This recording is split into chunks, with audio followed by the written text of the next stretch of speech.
sociaux, ce sont finalement des systèmes dans lesquels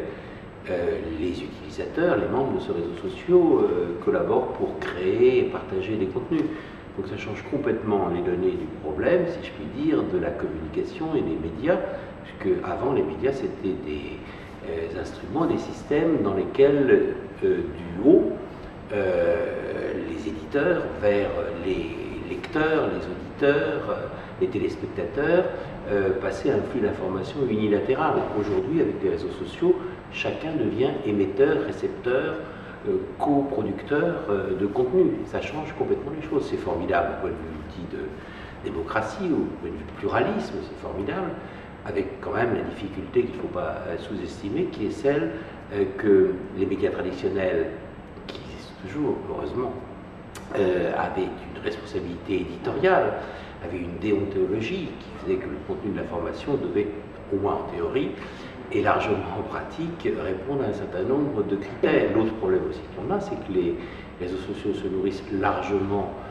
des contenus des médias traditionnels et qu'ils s'en nourrissent, mais ils ne les nourrissent pas, puisque souvent c'est la gratuité qui prévaut. Et donc on a un problème d'équilibre économique des créateurs de contenu qui ne sont plus rémunérés au niveau où ils pouvaient l'être. Je crois que franchement notre pays n'a pas à rougir de sa position dans le monde des réseaux sociaux et j'y vois au moins 2 ou 3 raisons à cela. La première raison, c'est qu'on a su développer en France une possibilité d'accès au haut débit qui est nécessaire pour l'image, pour la vidéo, qui est enviable puisque pour 30 €, 29,90 et quelquefois moins, on a accès au haut débit, alors que dans beaucoup d'autres pays du monde, il faut payer 2 à 3 fois plus cher que ça pour avoir accès au haut débit. Je viens du Canada, c'est plus cher qu'en France. Je crois aussi que les sociétés françaises, par exemple, de jeux vidéo, ont aussi su innover, créer, être aux avant-postes de la création dans le domaine des jeux vidéo sous forme de réseaux sociaux. Je crois que la France, elle a la capacité de création, elle a la capacité d'accès du plus grand nombre, et c'est déjà beaucoup. Pour les politiques, il est double, à mon avis. Les réseaux sociaux d'abord impactent la vie publique, la vie politique, parce que forcément, d'une société dans laquelle l'information, la décision descendait, si je puis dire, hiérarchiquement, des élus vers leurs concitoyens, on passe de plus en plus dans une société dans laquelle, et c'est une bonne chose, on travaille plus en réseau,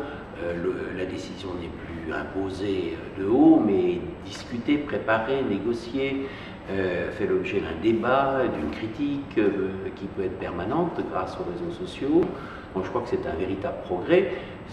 à condition que naturellement les responsabilités de chacun restent bien établies, c'est-à-dire que il nous faut, pour décider, nous élus, prendre la distance par rapport à l'actualité, prendre de la hauteur par rapport aux intérêts particuliers, essayer de trouver où se trouve l'intérêt général, et pour cela ne pas être tributaire, si je puis dire, d'un système dans lequel il faut immédiatement répondre à tout, ce qui, à mon avis, n'est pas du tout compatible avec cette recherche de l'intérêt général. Mais alors l'autre défi pour les élus, pour les responsables politiques, c'est de faire que ces réseaux sociaux respectent bien un certain nombre